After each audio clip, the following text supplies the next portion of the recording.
ปัญญายกธรรมเมตตานำพาสื่อสารสัจจะโยนิโสมนสิการองค์โพธิญาณประทานให้เราจับนอกมองในไตรลักษณ์ให้นานวัฏฏะสงสารเวียนว่าอยู่นานพบผ่านแต่เศร้าหลุดพ้นอย่างไรบริหารจิตเอาพระพุทธเจ้าสอนเราเห็นทาง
ทุลธรรมมาจะ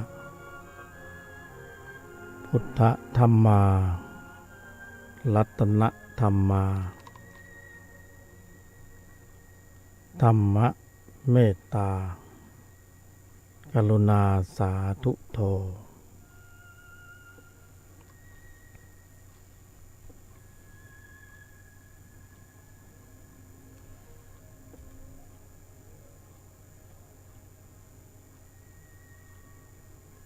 เข้าสู่ช่วงเวลาของ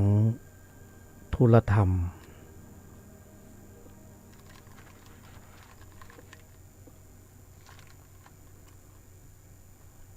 แม่นดีๆแล้วไม่เคยลืมนะวันนี้ก็ยังไม่ลืมยังอยู่ในความทรงจำ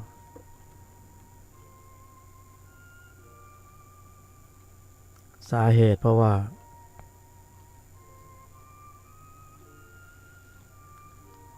ความล้มเหลวของระบบคิดระบบพูดและการกระทำซึ่งถ้าจะให้สมบูรณ์ก็ต้องมีการบริหารภายในอย่างเข้มข้นหรือชาญฉลาดที่มีองค์ประกอบในปัญญาหลายวาระเวลาที่เราปล่อยให้การแสดงออกไหลเคลิบเคลิ้มไปตามกระแสสัมผัสเหมือนเรือไม่มีหางเสือ เหมือนเรือไม่มีนายท้ายคอยคัดท้าย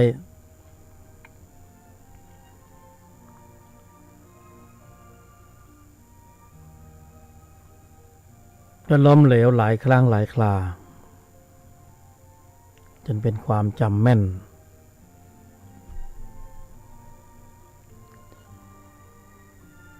ธุลธรรมจึงเป็นรายการที่เป็นกัลยาณมิตรทราบถึงสาเหตุและปัญหาที่พวกเราทั้งหลายได้เผชิญอยู่เป็นอย่างดี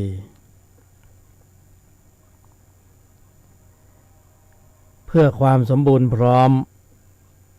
แห่งระบบคิดพูดทำที่ไม่ล้มเหลวอีกที่ล้มแล้วพลาดไปแล้วเพราะทุกคนก็เคยพลั้งพลาด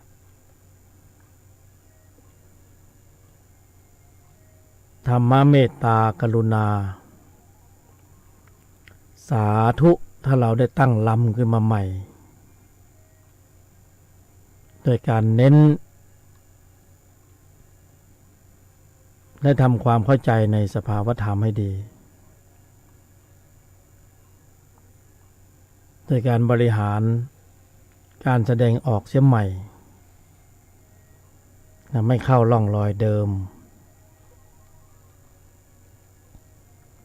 ที่มันถูกบรรจุโปรแกรมมาไว้ก่อนที่เราจะมาเกิดโปรแกรมเหล่านี้ถูกบรรจุไว้เรียบร้อยแล้วไว้ในใจของเราเราก็ไม่รู้ว่าใครมันโหลดให้ตั้งแต่เมื่อไหร่โปรแกรมเหล่านี้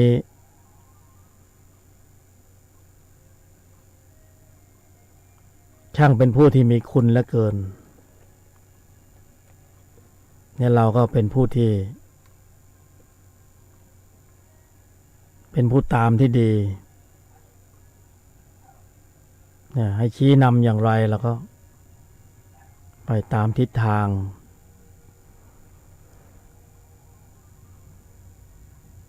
ของโปรแกรมเดิมที่มันถูกบรรจุไว้ก่อนแล้วก็เพิ่มรายละเอียดให้มันซับซ้อนยิ่งขึ้นอีกนิดหนึ่งเราก็เห็นความวิจิตรพิสดารเลยมองว่าเข้าท่าหลายครั้งหลายคราที่เราบอกเข้าท่านั่นคือความล้มเหลวความล้มเหลวของการแสดงออกมีอยู่และความล้มเหลวนั้นก็แสดงผลคือวิบากผลของมันก็ทำให้เราได้รับความเดือดเนื้อร้อนใจได้รับความทุกข์เพื่อนมนุษย์สัตว์บุคคลสิ่งของก็เดือดร้อนไปด้วยที่มีใจคลองไม่มีใจคลองก็เดือดร้อนพังไปแถบเพราะอำนาจการของระบบคิดพูดทำที่ล้มเหลวนี่แหละโปรแกรมนี้มันถูกบรรจุมาก่อนแต่ตอนนี้มันก็ยังมีอยู่ในใจเราวันหนึ่งเนี่ยเช้าเนี่ยเราดูข่าวโดยเฉพาะข่าวเช้ารับอรุณเนี่ยช่องต่างๆเนี่ยก็จะมีเรื่องราวของมนุษย์ของคนส่วนมากก็เป็นเรื่องของระบบการคิดพูดทำที่ล้มเหลวทั้งหมดเขามานำเสนอ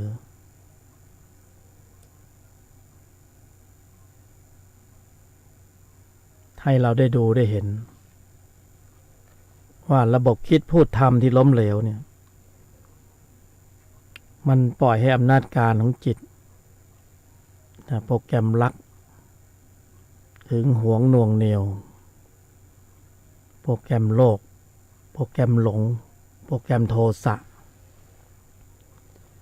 ล้วนแล้วแต่ ตกอยู่ใต้อำนาจการของจิตเหล่านี้ชั้นตัวคอยชี้นำอยู่เบื้องหลังอยู่ภายในผลักดันให้เกิดพฤติกรรมการแสดงออกระบบคิดพูดทำเหล่านี้ถ้าภายในภายใต้การชี้นำของจิตอกุศลเหล่านี้ส่วนมากออกมาก็เป็นการแสดงออกที่ไม่สวยงามมีผลกระทบทั้งผู้ที่แสดงเองผู้ถูกแสดงผู้ที่พบเห็น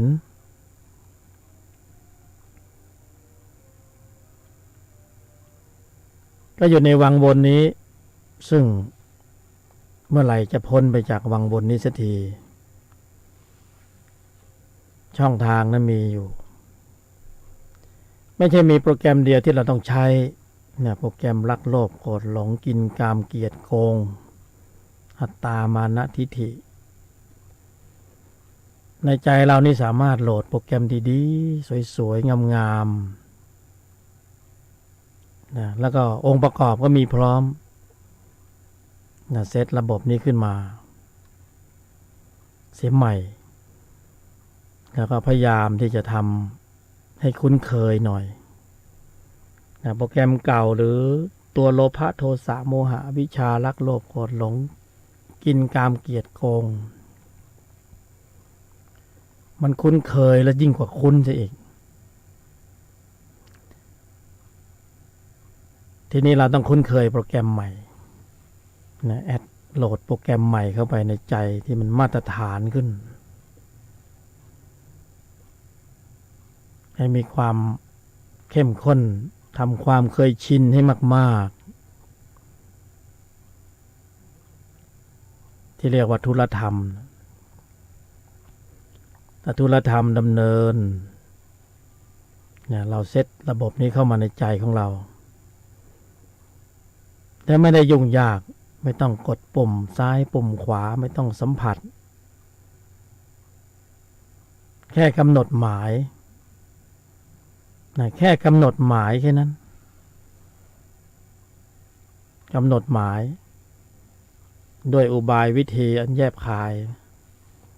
กำหนดหมายก็เข้าระบบแล้ว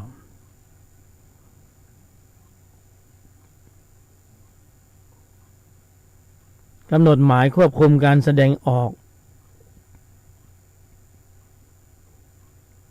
เราใช้ใจกำหนดไม่ต้องใช้มือสัมผัสนะหน้าจอมือถือเนี่ยเราใช้มือสัมผัสจะไปเกมนั้นเกมนี้แอปนั้นแอปนี้เนี่ยต้องใช้มือสัมผัสอันนี้ใช้กำหนดหมายในใจแค่กำหนดหมายเช่นว่ากำหนดหมายที่จะควบคุมระบบแสดงออกบำเพ็ญสัจจะ1 ชั่วโมงกำหนดหมายไม่พูดเข้าระบบไปแล้วไม่โกรธไม่เห็นใครผิดเนี่ยเข้าทีละระบบทีละโปรแกรมแล้วก็ออนมันเล่นมันนั่นแหละให้รันให้มันดำเนินอยู่ในใจอยู่ตลอดเวลาแค่นี้แหละทีนี้พอกำหนดหมายเสร็จเนื่องจากว่าเรามีอายตนะเรามีตามีหูมีจมูกมีลิ้นมีกายมีใจเขาเรียกอายตนะประตู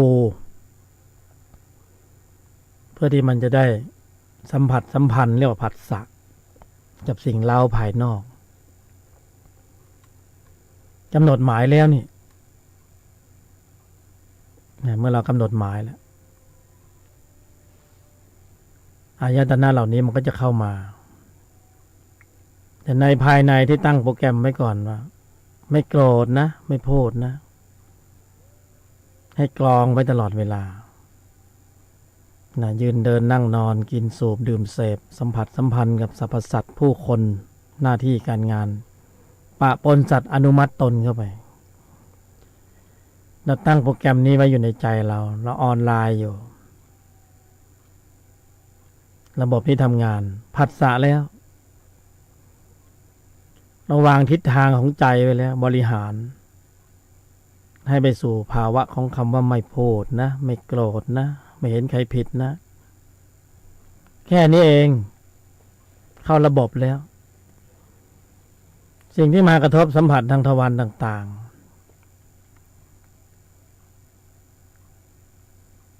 สักแต่ว่า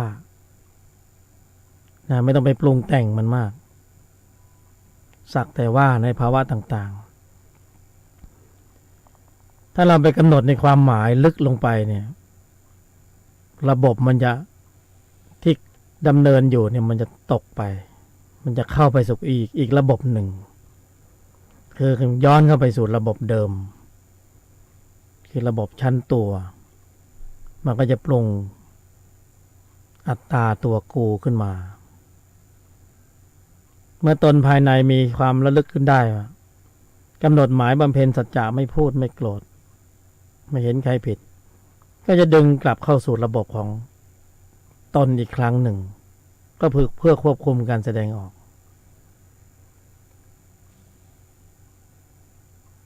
แต่ถ้าผัสสะได้ไหลไปสักพักหนึ่งมันก็จะเข้าสู่ระบบเดิมอีกมันก็ปรุงอัตตาตัวกูขึ้นมาอีกนั่นคือระบบล่องรอยเดิมโปรแกรมเก่าซึ่งมีพืชเชื้อดั้งเดิมอยู่มันก็พร้อมที่จะรันพร้อมที่จะขึ้นสู่วิถีจิตพร้อมที่จะดำเนินแต่เพราะว่าข้อมูลเขามีความเข้มข้นความเคยชินเดิมเมื่อตนศรัทธาความเพียรสติสมาธิปัญญามีความรู้ความเข้าใจแล้วลีลาบทบาทของวัฏจักรจิตชั้นเดิมเนี่ยมันอย่างเนี้ยจะคัดท้ายอย่างไรก็เรียกว่าบริหารให้ใจเราออนไลน์อยู่กับระบบของโปรแกรมที่พิเศษ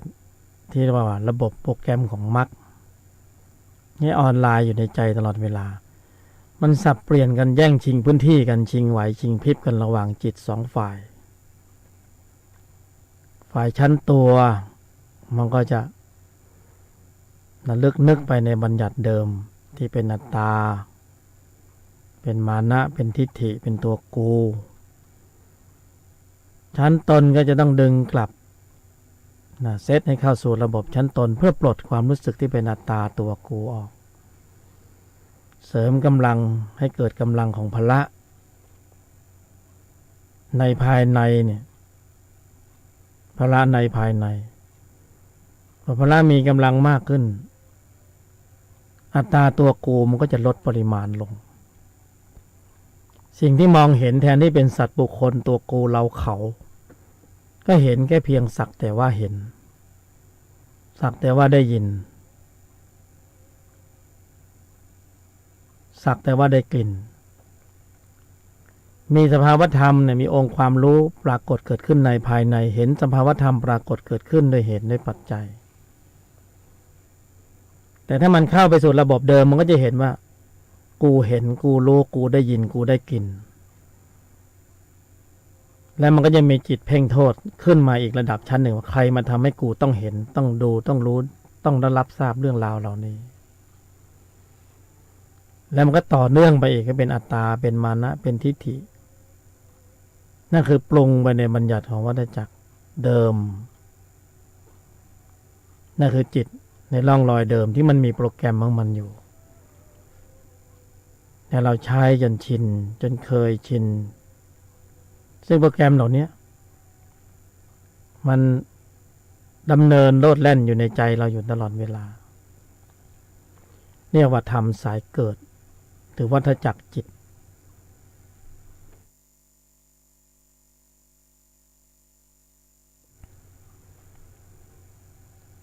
ตัวนี้ดำเนินไปในภพภูมิต่างๆวัฏจักรจิตการเกิดแก่เจ็บตายอันนี้แหละคือความคุ้นเคยอย่างที่สุดหาที่สุดประมาณไม่ได้คือโปรแกรมรักโลภโกรธหลงหึงหวงหน่วงเหนียวฉุนเฉียวเกลี้ยวกล่อมฟุ้งซ่านรำคาญหงุดหงิดอึดอัดขัดเคือง อัตตาตัวกูโดยทั้งสิ้นของจริงของแท้ของเทียมของเพี้ยนที่มันอยู่ในใจเราที่เป็นอัตตาเป็นมานะเป็นทิฏฐิถูกเพราะถูกบ่มขึ้นมาเนี่ยของจริงเนี่ยจริงโดยสมมุติของแท้ที่เข้าใจว่าเป็นของแท้ของแน่เนี่ยมันคือของเทียมคือความเพี้ยนความวิปริตวิปลาสที่ยึดมั่นถือมั่นมาเป็นอัตตาเป็นตัวกูขึ้นมาแล้วก็มีกระบวนการสืบทอดสืบต่อสายพันธุ์มารสายพันธุ์นรกสายพันธุ์เปรตสายพันธุ์อสุรกายดิรัจฉานสายพันธุ์เหล่านี้ล้วนแล้วแต่บรรจุเป็นข้อมูลไม่ได้อยู่ไกลเลยอยู่ในใจของเราทุกคนนี่คือระบบนี่คือโปรแกรมที่ถูกตั้งไว้แล้วเพื่อการสืบทอดสืบต่อและการเคลื่อนไปในวัฏสงสารในภูมิต่างๆโปรแกรมที่ถูกตั้งไว้เรียบร้อยโหลดไว้เรียบร้อยบรรจุไว้เรียบร้อยให้เราทั้งหลายได้เคลื่อนไปในภพภูมิต่างๆในวัฏจักรนี้ไม่มีที่สิ้นสุดทุลธรรมนำพ้นเป็นรายการธรรมะที่เป็นกัลยาณมิตรของพวกเรามาบอกกล่าวในบางสิ่งบางอย่างที่ควรแก่การนำเสนอฟังแล้วเอาไปพิจารณาไม่ต้องเชื่อตามพิจารณาไตร่ตรองให้ดีเพราะท่านเป็นผู้ที่มีปัญญาถ้าไม่เพี้ยนหนักไปถึงรักโลภโกรธหลงกินกามเกลียดโกงซะก่อนมันก็ยังพอฟังรู้เรื่องนำเสนอแนวทางหรือนำเสนอให้เราทั้งหลายเนี่ยให้โหลดโปรแกรมมรรคเข้ามาอยู่ในใจเราตลอดเวลาถึงแม้ไม่ค่อยคุ้นเคยแต่โปรแกรมนี้ก็มีอยู่แต่ถ้าชำนิชำนาญในการดำเนินแล้วเนี่ยอานิสงส์มหาศาลอานิสงส์มหาศาลอานิสงส์อันดับต้นชั้นต้นที่ไม่ต้องคิดอะไรมากคือปิดอบายถึงแม้เรามีพืชเชื้อในการเคลื่อนไปในวัฏจักรนี้อยู่ปิดอบายก็คือเราจะไม่ไปอบายภูมิ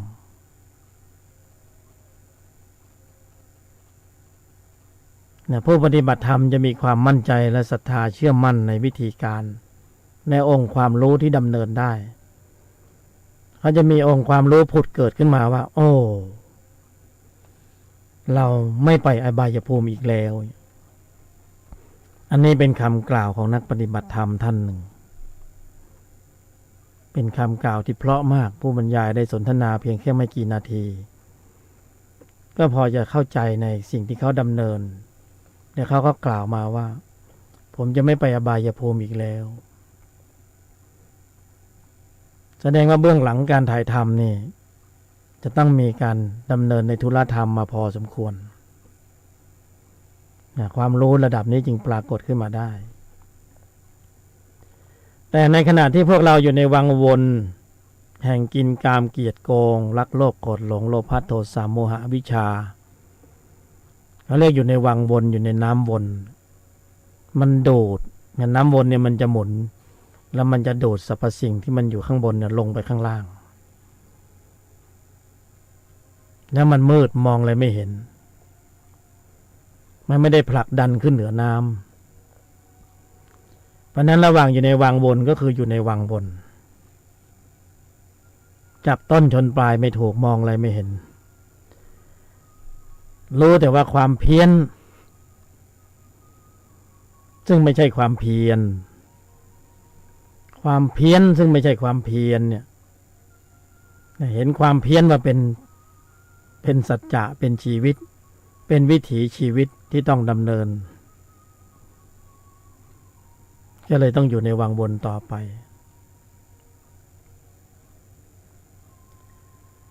ถ้าวังวนมันสุขอยู่ตลอดกาลก็น่าอยู่นะแต่มันมีทุกข์เป็นของแถมเราก็ต้องการพ้นจากวังวนเมื่อเราจะพ้นจากวังวนใจของเราเนี่ยมันมีองค์ประกอบ อันหลากหลายเนี่ยโปรแกรมรักโลภโกรธหลงเราก็ยังไม่รู้ใครลงโปรแกรมให้แต่ว่ามันมีอยู่จริงวันนี้ก็ลงโปรแกรมมรรคสิแล้วก็รันนิ่งแล้วก็เล่นโปรแกรมมรรคบ้างพอเรารันนิ่งโปรแกรมของรักโลภโกรธหลงกินกามเกลียดใช่ไหมไอโลภะโทสะโมหะอวิชชามันก็จิตแข็งแกร่งแข็งแรงเหมือนกันนะดึงดูดสูงนะก็หึงหวงหน่วงเหนี่ยวพอสมควรมีแรงดึงดูดสูงเราก็เล่นโปรแกรมมรรคบ้างสิแต่โปรแกรมอื่นเล่นได้ไหมไม่เล่นโปรแกรมมรรค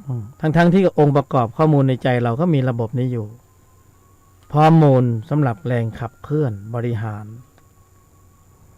แค่กำหนดหมายเราถึงจะเข้าสู่โปรแกรมมรรคได้เราไม่ต้องกำหนดหมายเราก็ไหลไปตามกระแสสัมผัสเราก็เข้าสู่โปรแกรมเดิมรักโลภโกรธหลงกินกามเกลียดนะช่อฉนเล่ห์เหลี่ยมเพทุบายสารพัดเขี้ยวเล็บที่มันมีอยู่เท่าไหร่นะสืบทอดสืบต่อในวัฏจักรมายาวนานขนาดไหนเนี่ยฝังอยู่ในใจในจิตพร้อมที่จะเอามาใช้ในทุกเวลาถ้ามันจำเป็นใช่ไหมถ้ามันจำเป็นจริงๆจะต้องแสดงบทนี้มันก็จะออกมานะก็จะออกมาเชื่อไหมว่ามีอยู่ในใจเรานั่นมันยังไม่ถึงจุดมันยังไม่ออกมา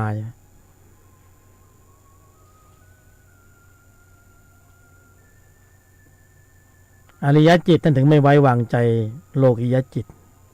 ไว้วางใจไม่ได้เอาแน่เอานอนไม่ได้มีเล่ห์เหลี่ยมเพทุบายเยอะมันสะสมเขี้ยวเล็บมาตลอดประสบการณ์ของชีวิตเข้าใจไหมเรายกตัวอย่างเอาคนง่ายๆเอาแค่คนเนี่ยผ่านอายุผ่านการงานผ่านการใช้ชีวิตมากี่สิบปีนะอายุ50 ปี60 ปี70 ปีเขี้ยวเล็บเป็นไงถ้าไม่มีคุณธรรมนี่โหกึ๋นนี่หักล้างยากกินเขายากเก๋าเกมเขาเรียกเก๋าเกมมาตรฐานสูงเข้าใจไหมเก๋าเกมมาตรฐานสูงเด็กๆอย่างพวกเรานี่อายุน้อยๆมัธยมประถมมัธยมมหาวิทยาลัยต้นๆก็ถูกหลอกเนี่ยไปเจอเก๋าเกมก็ให้นี่แค่ไม่กี่ปีที่มันสะสมมาแล้วจิตนี่มันมาจากระดับไหนสะสมข้อมูลมาระดับไหนเข้าใจไหมเขาสะสมมาโดยตลอดเขี้ยวเล็บเล่ห์เหลี่ยมเพทุบายสารพัดสารเพไม่ต้องบอกว่าไม่มีมันยังไม่ถึงจุดให้มันถึงจุดก่อนมันจะแสดงตัวออกมาก็เหมือนคนดีๆเนี่ยเรามองโอ้คนนี้หน้าตาดีแต่ว่าไม่น่าเชื่อว่าจะก่อคดีหนักๆร้ายๆแรงๆได้ก็นี่ไงสัญชาตญาณดิบสัญชาตญาณดิบนะสัญชาตญาณดิบโหดก็มีข่าวมีสื่อให้ปรากฏอยู่เยอะแยะเต็มไปหมดมันยังไม่ถึงเวลามันก็ยังไม่ออกมาตัวนี้มันก็สะสมอยู่เรื่อยๆเนี่ยนรกจิตเปรตจิตอสุรกายจิตดิรัจฉานจิตสัญชาตญาณดิบต่างๆมันยังไม่ถึงจุดมันไม่ขึ้นมา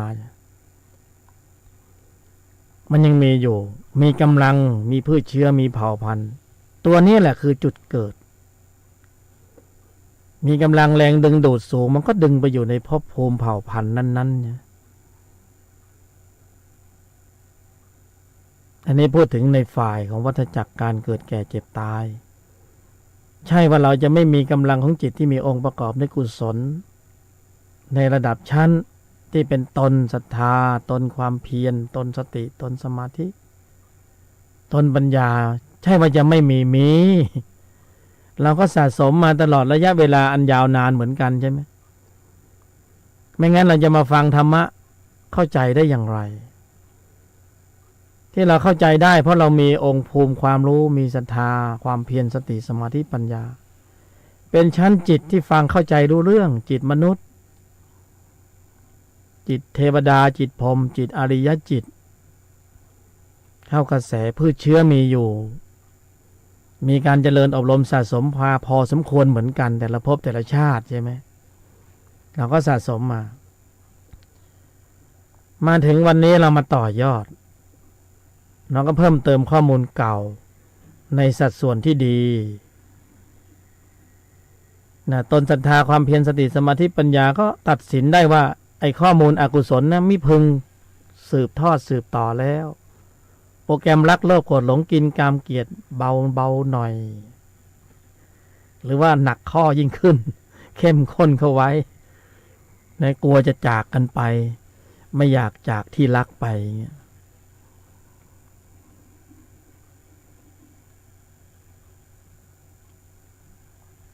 กำลังของพละนี่ก็ตัดสินได้เจริญอบรมมาพอสมควรสะสมอบรมมาในชั้นไหนแนวทางไหนวิธีการอย่างไรเนี่ยก็สะสมกันมาหลากหลายแล้วเป็นฤาษีชีพภัยอยู่ในป่าอยู่ในอดีตดั้งเดิมเวียนตายเวียนเกิดในร่องรอยต่างๆจิตบันทึกข้อมูลไว้หมดบางทีเราหลับแล้วก็ไปฝันไปในอดีตโอ้เคยเกิดเป็นนั่นเป็นนี่นั่นคือข้อมูลของจิตหมดเลยถ้าไม่มีพืชเชื้อแล้วจะเอาเชื้อที่ไหนมาปรุงเพราะมีพืชเชื้ออยู่จึงมีเชื้อปรุงเข้ามาปรุงจิตก็คือเจ้าของการปรุงแต่งแล้วก็มีข้อมูลเก่าข้อมูลใหม่ปรุงเข้าไปจำได้หมายรู้เป็นสัญญาเคยอยู่ตรงนั้นตรงนี้มันก็แวบขึ้นมาจิตก็ปรุงแต่งต่อมีสังขารละขันธ์ก็ปรุงเข้าไปปรุงไปในข้อมูลของอดีตเห็นนรกเห็นสวรรค์เห็นเทวดาเห็นคนไล่ฆ่าหรือไล่ฆ่าคนบ้างเห็นสัตว์ร้ายวิ่งไล่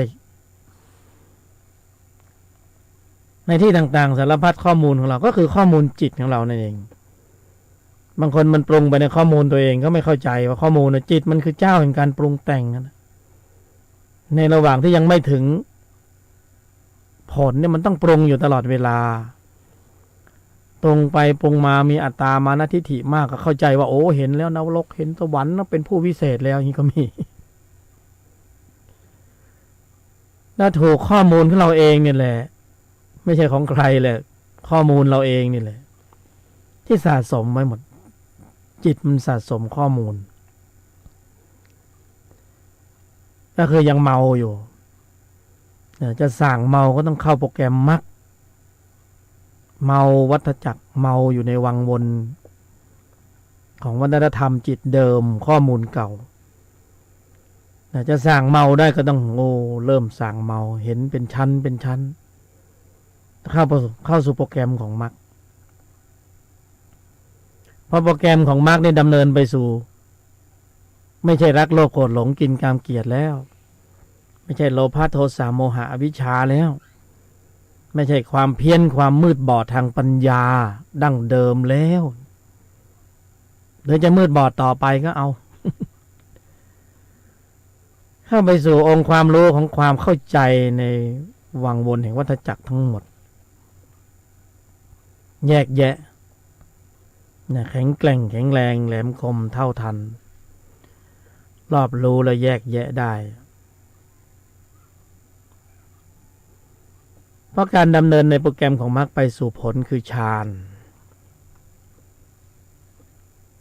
ปัญญาและญาณก็คือความสมบูรณ์พร้อมของพละนั่นเองความสมบูรณ์พร้อมของพละเนี่ยทำให้เราเห็นรายละเอียดไม่ต้องไปอยากดูอยากรู้อยากเห็นหรอกไม่ต้องไปตามดูตามรู้อะไรหรอกปรุงอย่างเนี้ยแสงสว่างปรากฏน้องก็ย่อมเห็นรายละเอียดเป็นธรรมดาไม่เห็นอยากดูอยากรู้เลยแต่แค่ปรุงอย่างเนี้ยปรุงไปโปรแกรมมรรคปรากฏฌานปัญญาเกิดฌานปัญญาญาณเกิดองค์ความรู้ความเข้าใจเขาปรากฏเกิดขึ้นเองก็ไม่ได้ไปอยากรู้อยากไปรู้ค้นคว้าพฤติกรรมการแสดงออกของคนนั้นคนนี้อันนั้นมันวัฏจักรจิต ปฏิบัติไปก็ไปค้นคว้าคนนั้นเป็นอย่างนี้คนนี้เป็นอย่างนั้นก็ส่งจิตออกนอกค้นคว้าพฤติกรรมการแสดงออกของคนอื่นหมดมันก็ไม่เกิดประโยชน์ก็ตกชั้นไปแล้วไปอยู่ในชั้นของระบบเดิมคือวัฏจักรจิตเดิมเราเซตเข้าระบบของมรรคด้วยการกำหนดหมายเพื่อควบคุมการแสดงออกวันๆก็ไม่คิดอะไรมันหรอกนึกถึงสูตรอย่างเดียวนึกถึงสูตรเพียรสงบระงับเพียรสำรวมระมัดระวังระบบความคิดคำพูดการกระทำของเราเนี่ย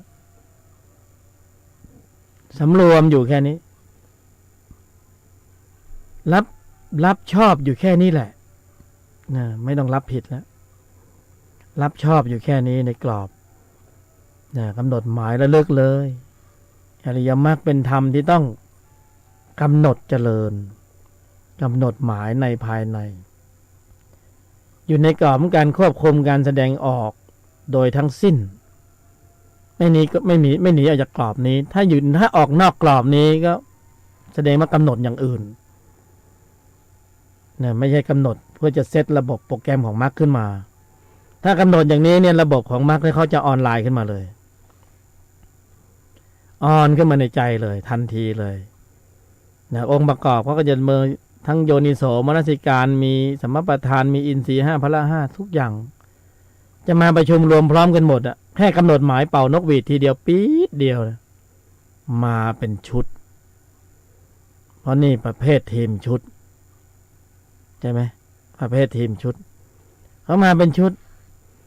นี่คือระบบของจิตนี่คือใจเราที่มันมีองค์ประกอบสามารถบริหารให้ปรากฏเกิดขึ้นได้ไม่ยากเลยเก็บคะแนนไปในแต่ละวันเนี่ยบริหารถ้านึกอะไรไม่ได้ก็กำหนดหมายสูตรคือเรื่องของสูตรเนี่ย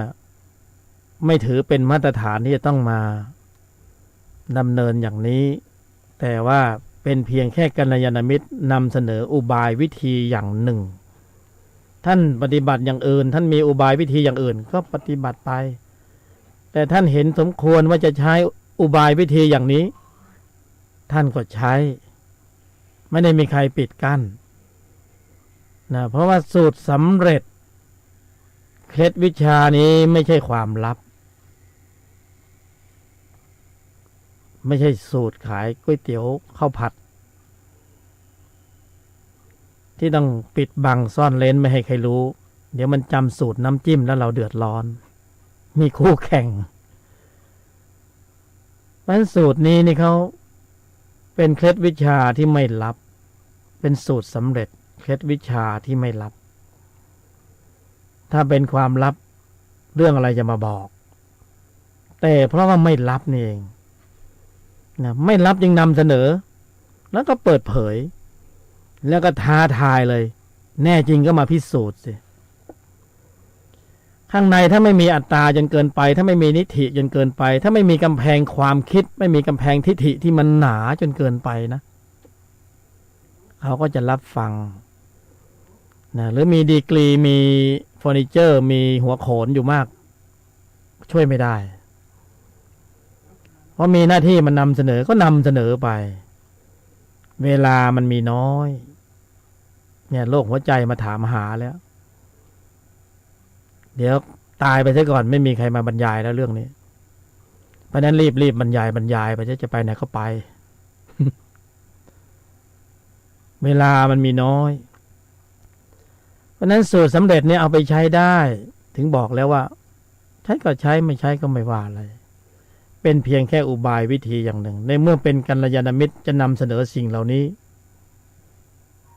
เพราะศรัทธาเชื่อมั่นแล้วว่าจริงดีมีประโยชน์ถูกกาลเวลาผู้ฟังแล้วไม่หลงทางจริงดีมีประโยชน์ถูกกาลเวลาผู้ฟังแล้ววงไม่แตกไม่หลงทางนะสูตรสำเร็จเคล็ดวิชาที่ไม่ลับ 4 ยอ 1 โยนิโสมนสิการ ยอ 2 ยอม ยอ 3 หยุด ยอ 4 เย็น ยอ 5 ไม่มีแต่ตามด้วยคำว่านิ่งใน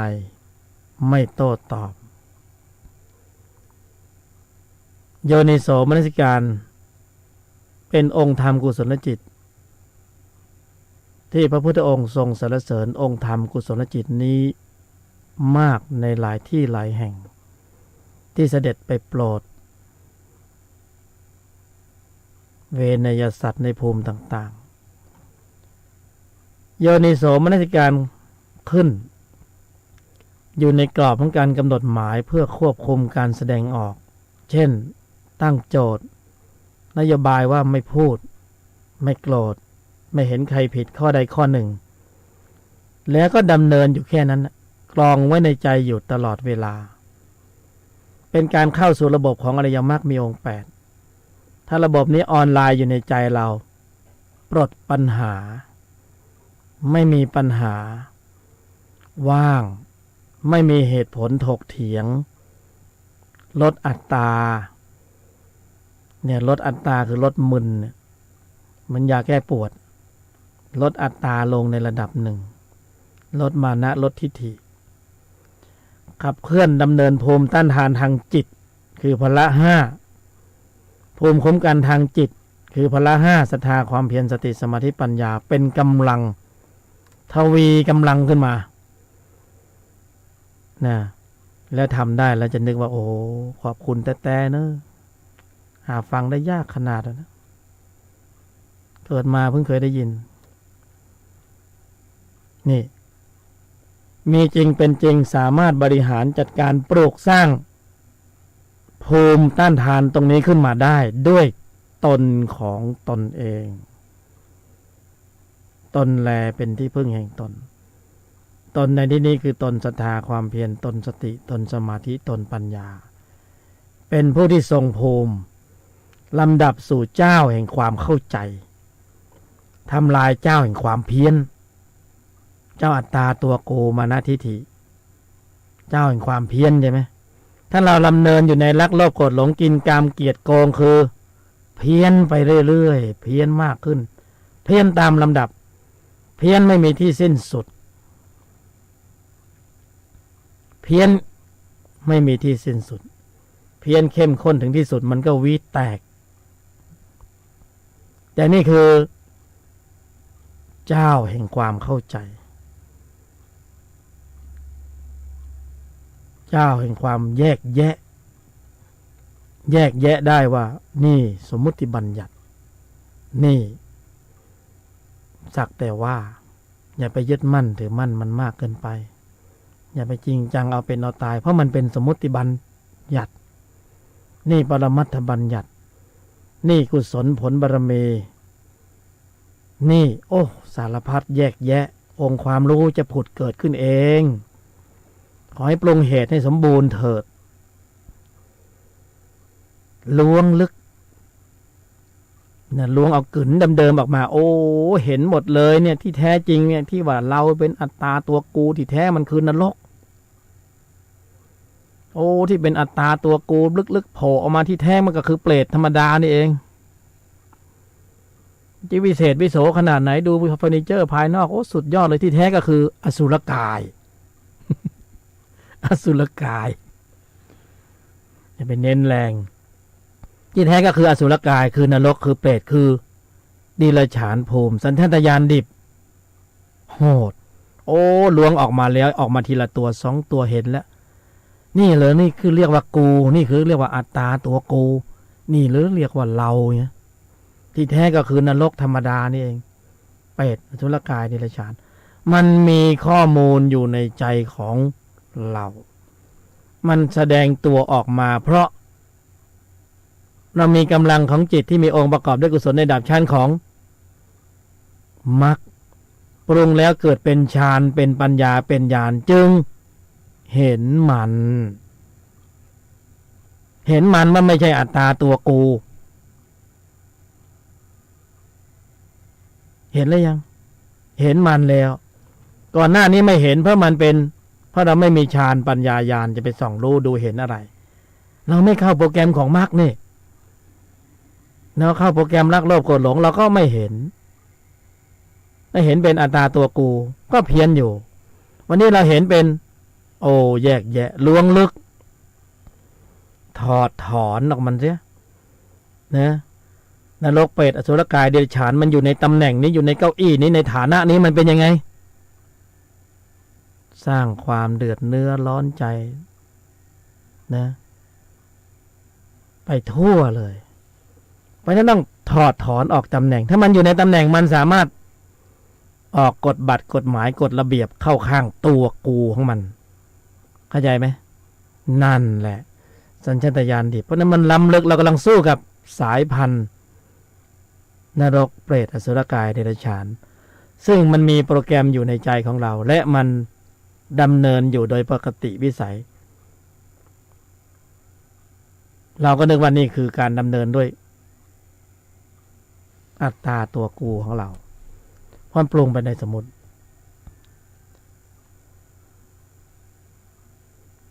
แยกแยะล้วงลึกถอดถอน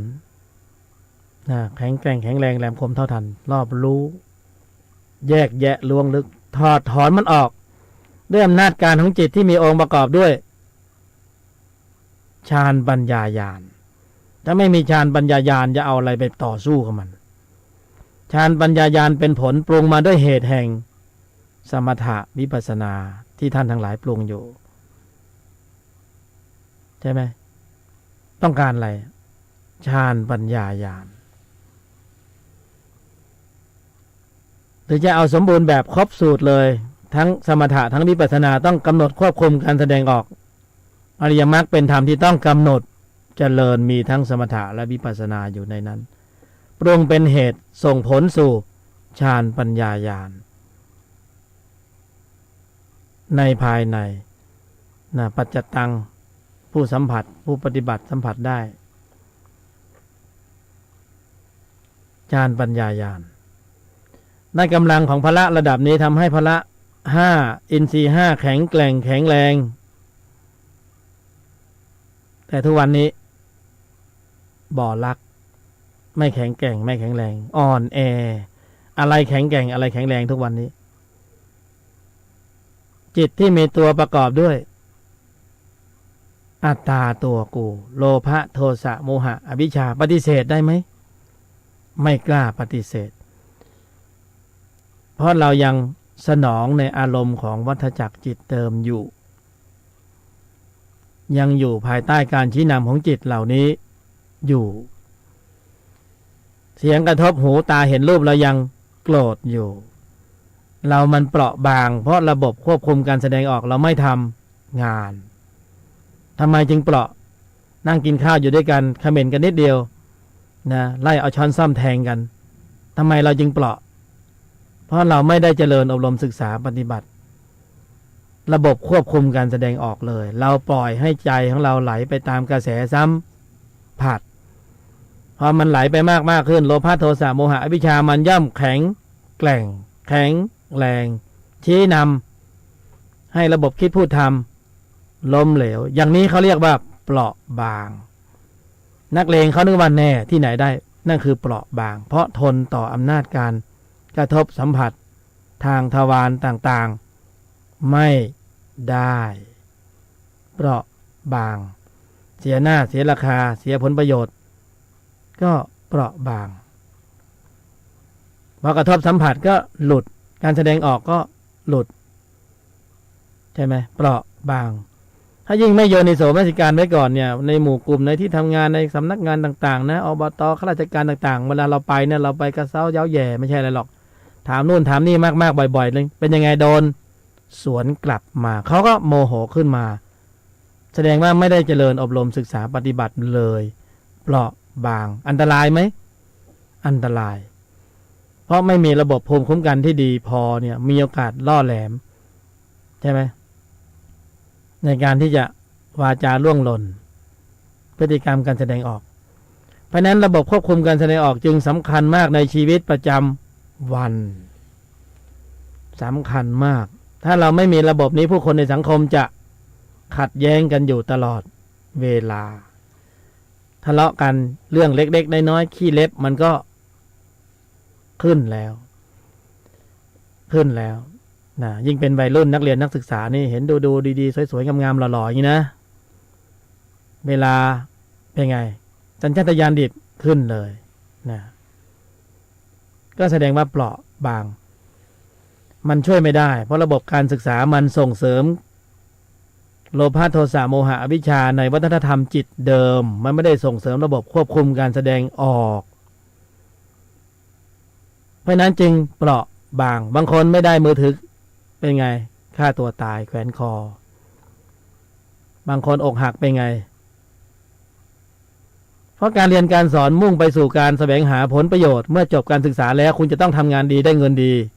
นั่นคือภายใต้การชี้นำของโลภะจิตโมหะจิตโทสะจิตพอไปได้ดังใจหวังเป็นยังไงระบบควบคุมการแสดงออกซึ่งไม่ได้ฝึกฝนและล้มเหลวอยู่แล้วยิ่งทำให้ระบบคิดพูดทำนั้นน้อยอกน้อยใจน้อยเนื้อต่ำใจนะประทุษร้ายทำลายข้าวของชุนเฉียวเกี้ยวกราดกินเหล้าเมายาสำเร็จเทเมา ไร้ทิศทางก็มีลักษณะของอาการเพี้ยนปกตินะเพี้ยนแบบสุภาพถ้าเพี้ยนหนักๆไม่สุภาพนี่ก็ต้องอยู่แถวสวนโปร่งนะนี่คือระบบควบคุมการแสดงออกเพราะฉะนั้นการนำเสนอธรรมะเป็นการนำเสนอเรื่องราวของบุคคลของเราเองไม่ใช่ของใคร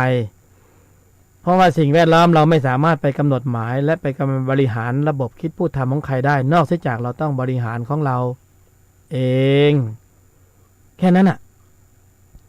วันหนึ่งคืนหนึ่งเราก็บริหารให้ได้กำลังเราก็ได้คะแนนจิตก็บันทึกข้อมูลในระดับนี้เป็นที่พึ่งที่เที่ยงแท้ของเราอริยมรรคเป็นธรรมที่ต้องกำหนดเจริญอริยมรรคเป็นที่พึ่งแห่งข้าพเจ้าทั้งหลายอริยมรรคเป็นการสร้างกำลังของจิตที่มีองค์ประกอบด้วยกุศลในระดับชั้นตนจึงแลเป็นที่พึ่งแห่งตนทุกวันนี้เราสร้างตัวไหวไหมเวลาเสียหน้าเสียราคาเสียผลประโยชน์เสียความรู้สึกกระทบสัมผัสทางทวารต่างๆเป็นยังไงมีอัตตาตัวกูมากเป็นยังไงไปหาคำตอบเอาเองมีอัตตาตัวกูมากเป็นยังไงเพราะนั้นเราจะต้องเพิ่มกำลังจิตที่มีองค์ประกอบด้วยกุศลในระดับชั้นเมื่อเกิดเป็นมนุษย์ในชาตินี้มีโอกาสในการสร้างสรรค์บริหารกำลังของจิตระดับนี้ให้ปรากฏเกิดขึ้นเราจึงควรในการปรุงอะไรและไม่ควรปรุงอะไรให้มากจนเกินไปในระหว่างที่องค์ประกอบหรือเครื่องไม้เครื่องมือในการปรุงจิตเหล่านี้ยังมีกำลังใช่ไหมมีกำลังเดี๋ยวมันร่วงโรยแก่ไปตามการเวลามันก็เริ่มหมดภาระลงระยะเวลาก็เหลือน้อยก็ปรุงได้ไม่เต็มที่เมื่อดำเนินในธุรธรรมกำหนดหมายสูตรสำเร็จเคล็ดวิชาที่ไม่รับ4 ยอโยนิโสมนสิการยอมหยุดเย็นนิ่งในไม่โต้ตอบให้ท่องจำให้ขึ้นใจอยู่ตลอดเวลาเมื่อลืมตาเปิดตาให้นึกสิ่งที่มากระทบสัมผัสทั้งหลายให้สักแต่ว่าแล้วก็ท่องไว้ในใจอยู่ตลอดเวลาว่าโยนิโสมนสิการยอมเสียบ้างหยุดเสียบ้างเย็นเถิดนะนิ่งในไม่โต้ตอบนี่คือแพ็กเกจสูตรสำเร็จเนี่ยประมวลภาวนาให้ได้อยู่ในใจอยู่ตลอดเวลาอันนี้คือโปรแกรมใหม่ที่เราต้องเซตเข้าไปนั้นโหลดเข้าไปในใจเราไม่ค่อยคุ้นเคยกับโปรแกรมนี้เพราะว่าเรามีโปรแกรมที่ใช้อยู่แล้วนะคือรักโลภโกรธหลงกินกามเกลียดโกงต่างๆโปรแกรมนี้เราใช้อยู่ก่อนหน้านี้แล้วเราจึงไม่ค่อยคุ้นเคยเพราะนั้นเราต้องสร้างความคุ้นเคยบ่อยมาก เนืองจนเป็นนิสัยใครช่วยใครได้ถ้าเราไม่ทำให้โปรแกรมนี้ปรากฏขึ้นในใจเราใครจะช่วยเราได้ไม่มีใครช่วยเราได้เลยในขณะที่สภาวะทุกข์มันเกิดขึ้นเราก็ทุกข์ของเราเองใครมาปลดทุกข์ให้กับเราได้เพราะมันอยู่ในใจเราระบบปลดทุกข์มันอยู่ในใจของเราไม่ใช่ในทุกข์ใจแล้ววิ่งเข้าห้องน้ำก็พอจะได้ผลอยู่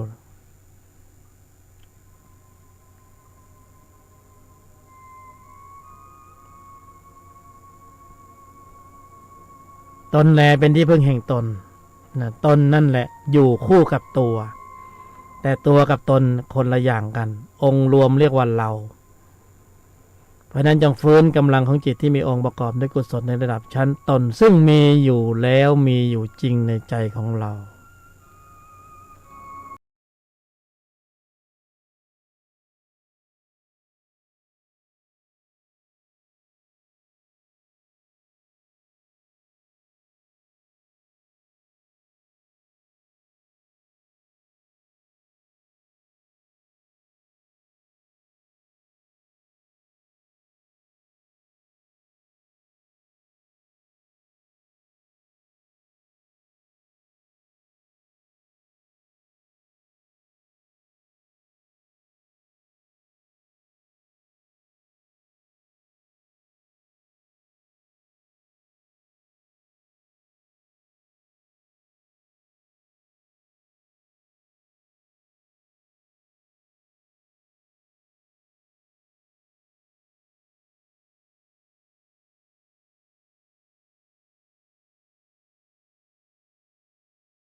ฟังแล้วก็พิจารณาตามซ้ำไปซ้ำมาซ้ำไปซ้ำมาหลายๆครั้งนะก็จะได้ความรู้ความเข้าใจที่มากขึ้นเพราะว่าธรรมที่นำเสนอไม่ได้มีในบัญญัติเป็นธรรมสภาวะในภายใน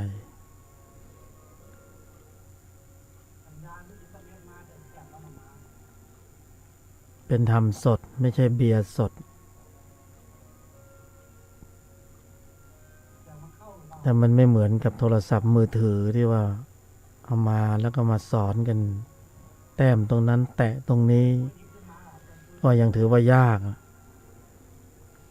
แต่อย่างนี้นี่มันเป็นนามธรรม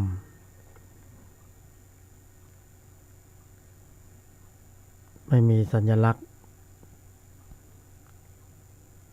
มีแต่บอกกล่าวเป็นความรู้ความเข้าใจแต่ก็ถือว่าแต่ละคนก็มีอุปกรณ์อยู่แล้วพอได้องค์ความรู้ความเข้าใจระดับหนึ่งเราก็ไปบริหารใจของเราไปทดสอบทดลองดูตั้งเวลา 1 ทุ่ม 2 ทุ่มไม่พูดบอกกับคนรอบข้างในครอบครัว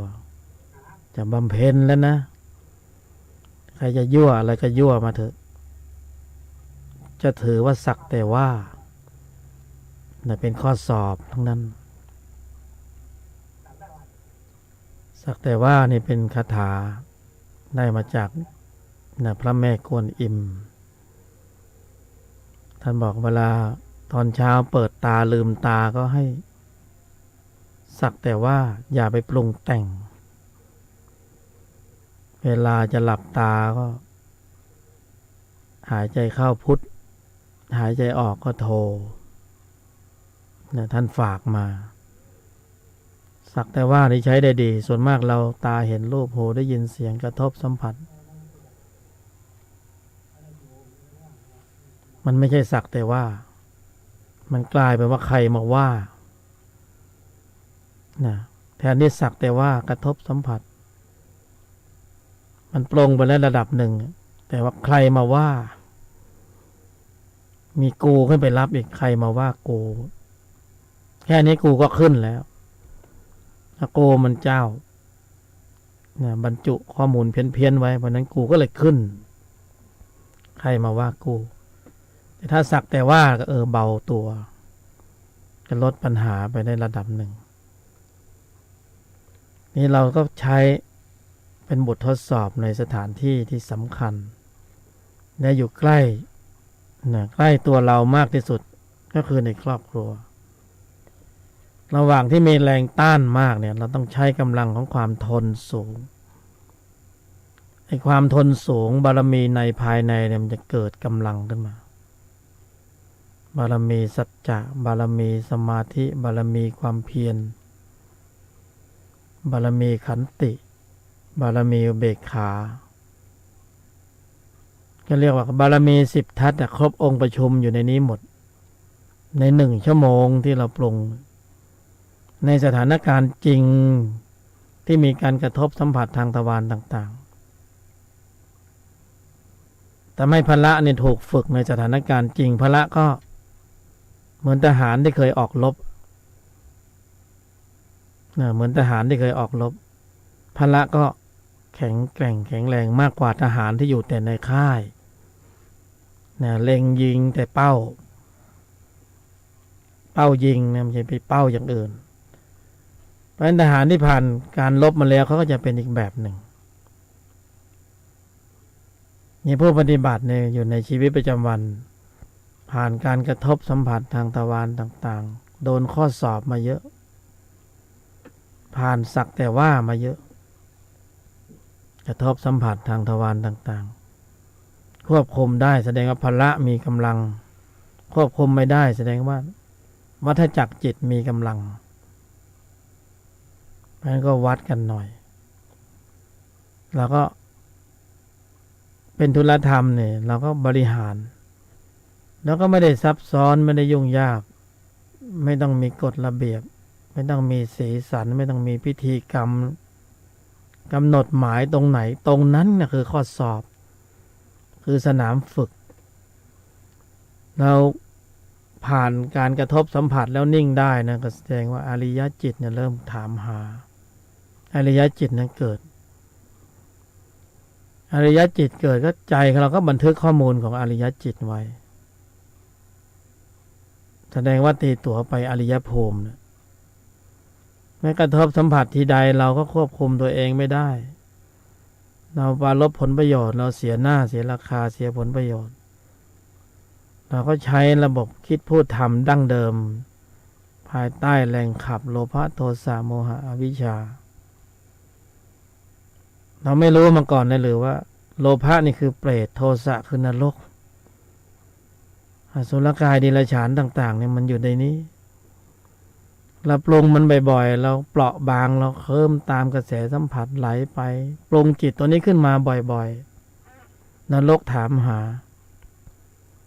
ไอ้บายภูมิถามหาเราทุกวันยังไม่มาเหรอพี่ยังไม่มาเหรอพี่เดี๋ยวพี่กำลังเพาะเชื้ออยู่น้องเดี๋ยวหมดเชื้อแล้วหมดวาระแล้วพี่จะตามไปแล้วเราเพาะโทสะทุกวัน เพราะโมหะทุกวันคือจิตตัวเนี้ยมันขึ้นตลอดมันเปราะมันจะพาไปอบายภูมิเนี่ยจิตตัวเนี้ยเพราะบ่มเนี่ยพอเรากำหนดหมายควบคุมการแสดงออก1 ครั้งเนี่ยอานิสงส์มันครอบคลุมบางทีเราเกิดธรรมปีติไปทั้งวันเลยโอ้โหไม่น่าเชื่อว่าเคสนี้หนักมากแต่เราผ่านได้เราในที่นี้คือตนนะตนสติมาสมาธิปัญญาผ่านไม่ได้นี่คือตัวหลุดไงก็มีแค่นี้เองมันไม่มีอะไรมากซับซ้อนเลยนะในชีวิตประจำวันเราจะเห็นกระบวนการของจิตใน2 ส่วนแค่นั้นแต่ส่วนที่เห็นมากเห็นบ่อยเห็นประจำเห็นจนชินนี่ก็คือส่วนเดิมแสดงอัตตาแสดงมานะแสดงทิฏฐิแสดงโลภะโทสะโมหะอวิชชาจิตมันอยู่ภายในเป็นตัวผลักดันเราเห็นไงเห็นนี่คือตนเห็นไม่ใครเห็นตนเป็นผู้เห็นแต่ไม่อยากดูหรอกของไม่ดีแต่ว่ามันเห็นเองเห็นเพราะว่าความรู้ความเข้าใจก็คือจิตมีองค์ประกอบของธรรมชาติรู้นี้อยู่ไม่มีองค์ประกอบที่ตัดสินได้ตรงนี้คือความพิเศษความวิเศษมากกว่าที่มันจะไปเกิดร่วมกันไม่ได้ก็เพราะว่ามันเห็นที่แตกต่างนี่แหละข้อมูลที่มันแตกต่างไม่สามารถจะไปเกิดร่วมกันได้คนละพืชเชื้อคนละเผ่าพันธุ์คนละนิสัยงั้นมนุษย์ก็ไปเกิดอยู่ในกรงเดียวกับอีด่างในตูบในด่างนางจ๋อแถวสวนสัตว์มันก็อยู่ด้วยกันไม่ได้เพราะคนละภูมิข้อมูลคนละชั้นคนละอย่างเขาเลยจัดสรรให้มาอยู่อีกที่หนึ่งแถวห้วยแก้วในสวนสัตว์นะจัดสรรให้อยู่ตรงนั้นปล่อยให้เพ่นพ่านอยู่แถวท่าแพนี่ก็ยุ่งหมดเลยใช่ไหมเพราะในภูมิจิตมันเป็นตัวจัดสรรกับตนจัดสรรนี่การจัดสรรมันมาจากการแสดงออกทั้งนั้นการแสดงออกก็มาจากจิตโดยทั้งสิ้นจิตก็มาจากเจตสิกที่เป็นข้อมูลของจิตเราเป็นผู้มีปัญญาเราฉลาดในการบริหารในการปรุงเราจะปรุงให้เจตสิกทำชนิดไหนมีกำลังเราก็กำลังอยู่ในกระบวนการปรุงอยู่องค์ความรู้ที่มากขึ้นย่อมมองเห็นทุกข์เห็นโทษเห็นภัยของจิตในฝ่ายวัฏจักรก็ย่อม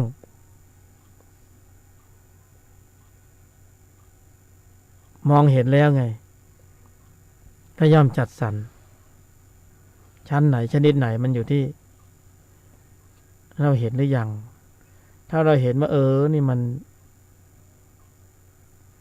นั่นแหละอย่าพิจารณาเอากัน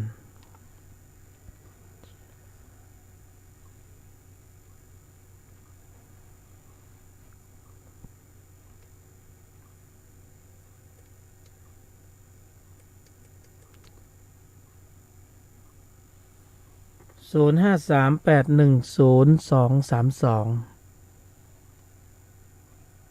ร่วมแสดงความคิดเห็นในแง่มุมคำถามทางธรรมะ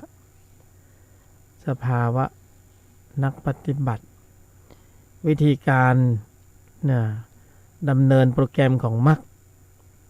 ให้ออนไลน์อยู่ในใจตลอดเวลา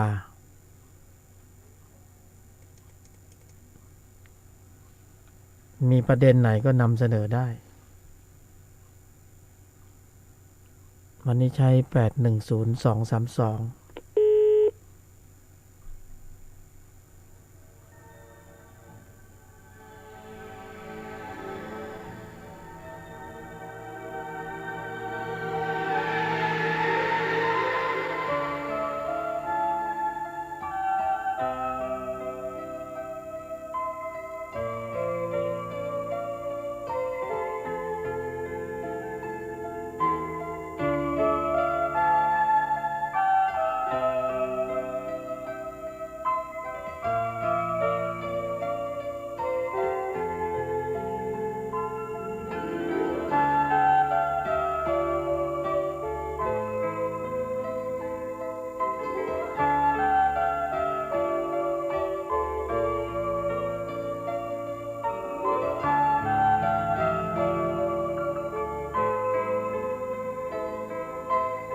นึกขึ้นได้จะสื่อสารเข้ามาก็เชิญ0538102232ร่วมแสดงความคิดเห็นในแง่มุมต่างๆในทางพระพุทธศาสนาในรายการธุลธรรมนำพ้นรายการธรรมะที่เป็นกัลยาณมิตรของเราทั้งหลายนำเสนอถ่ายทอดออกอากาศจากวัดฝายหินตำบลสุเทพอำเภอเมืองจังหวัดเชียงใหม่ประเทศไทยเผื่อว่าใครฟังทางอินเทอร์เน็ตนะ Around the world ไปทั่วโลก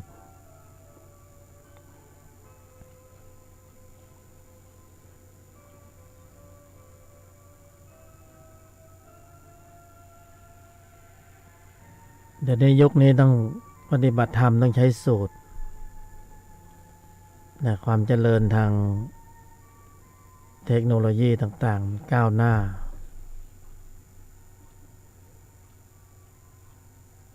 จิตเดิมที่เคยเกิดในยุคก่อนนะมีร่องรอยในการเจริญอบรมศึกษาปฏิบัติมามีความจำได้หมายรู้ในข้อมูลเก่าๆเดิมๆสภาพสังคมสิ่งแวดล้อมในอดีตมันก็เป็นอีกแบบหนึ่ง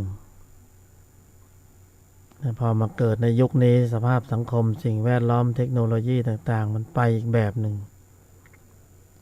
ไอ้ข้อมูลเก่าของเราเนี่ยมันเคยสะสมมาในร่องรอยของการเจริญอบรมศึกษาในแบบหนึ่งมาเกิดในยุคนี้ก็จะตั้งลำไม่ถูกเราก็จะถือวินัยในร่องรอยเดิมที่เขาเคยมีมาเราเคยมาแบบสมถะเจริญอบรมอยู่ในป่าในเขานั่งสมาธิหลับตาพอเกิดยุคนี้มันจะตั้งลำยังไงพอนั่งสมาธิไปก็โอ้สิ่งต่างๆมันเข้ามาเยอะแยะเต็มไปหมด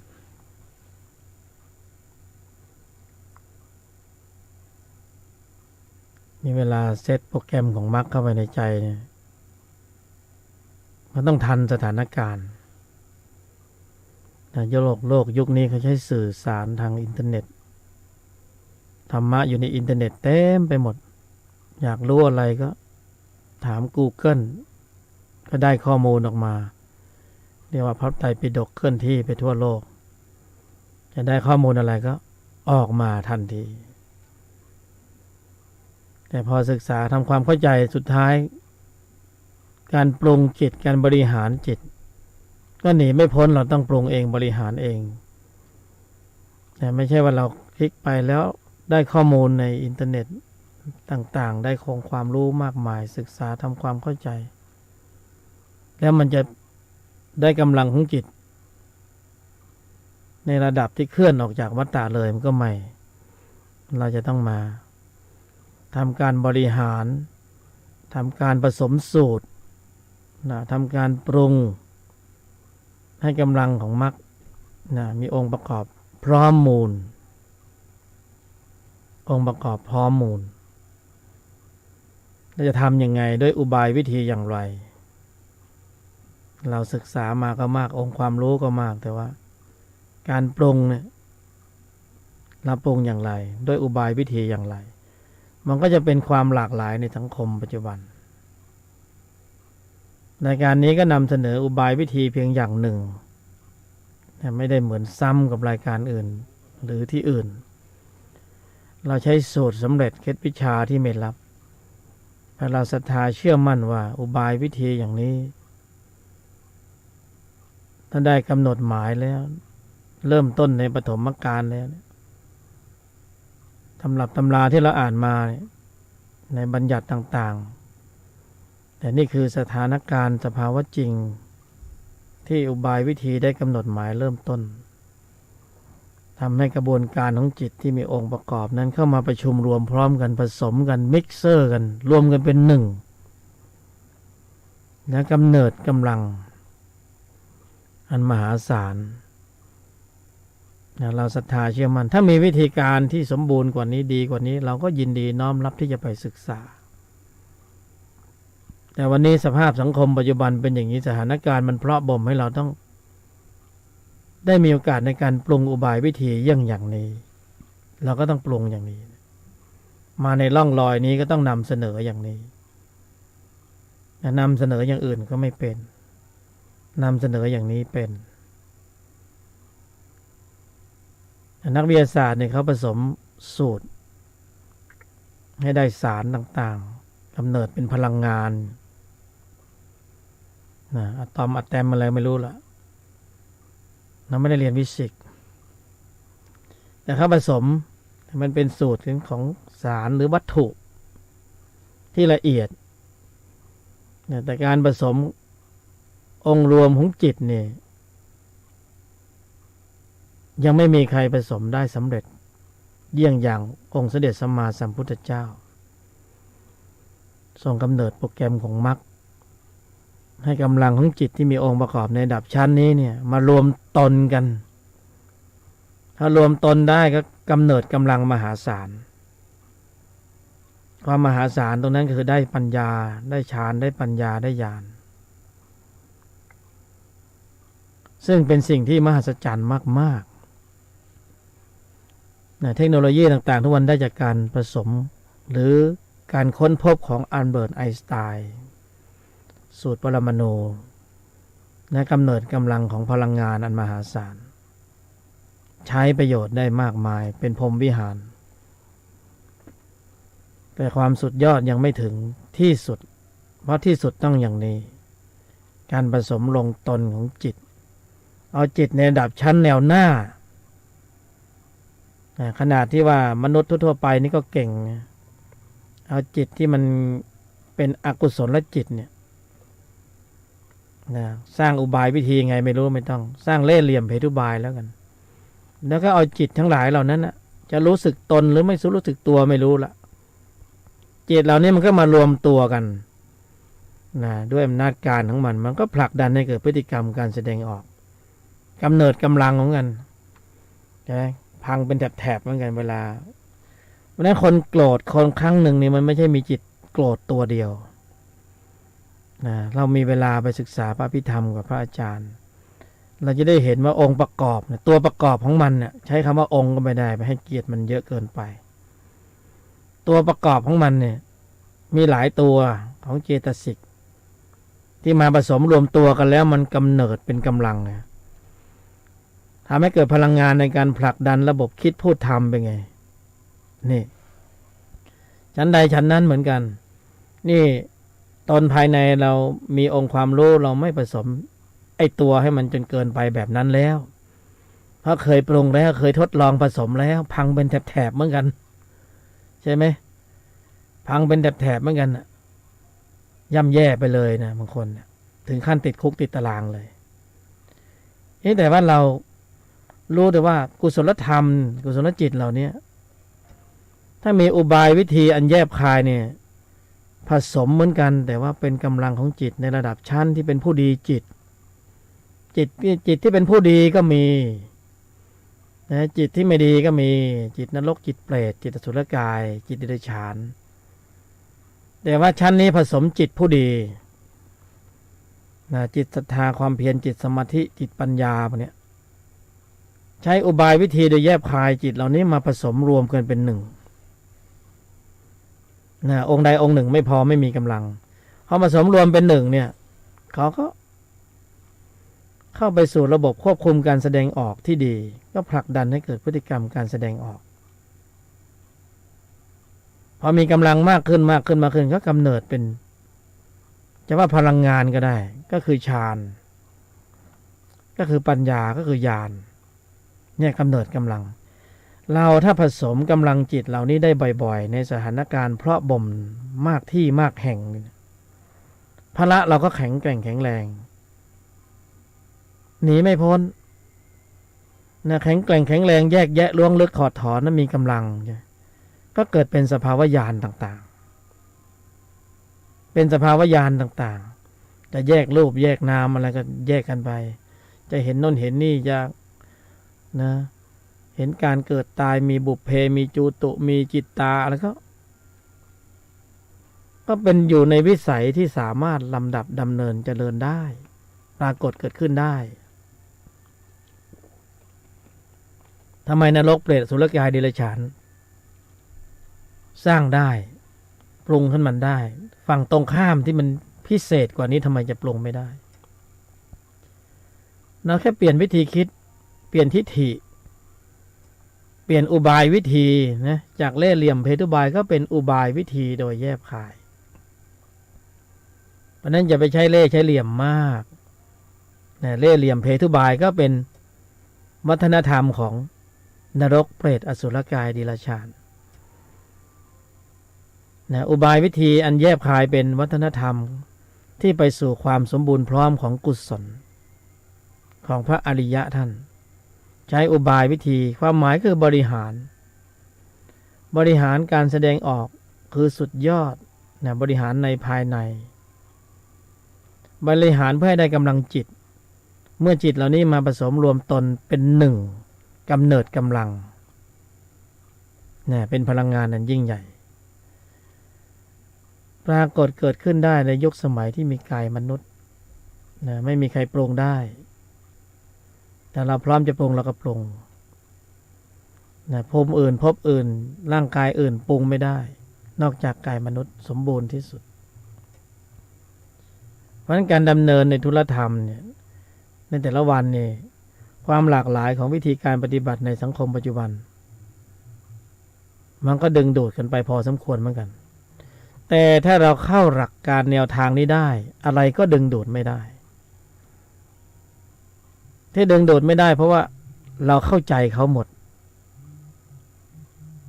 เหมือนอยู่บนที่สูงแล้วมองลงมาบนที่ต่ำแต่ถ้าเราอยู่บนที่ต่ำเรามองที่สูงไม่เห็นเขามาชี้นำว่าที่สูงเป็นอย่างนั้นเป็นอย่างนี้เราก็เข้าใจว่าเป็นอย่างนั้นเป็นอย่างนี้เราก็หลงเคลิ้มไปนะเวิบไปตามกระแสต่างๆแต่ถ้าเราได้แนวทางของอริยมรรคธรรมเนี่ยเป็นที่สุดแล้วเนี่ยก็เหมือนกับได้ของจริงใครมานำเสนอของปลอมเราก็รู้แล้วมันไม่ใช่อย่าไปเสียเวลาเราก็ไม่ไป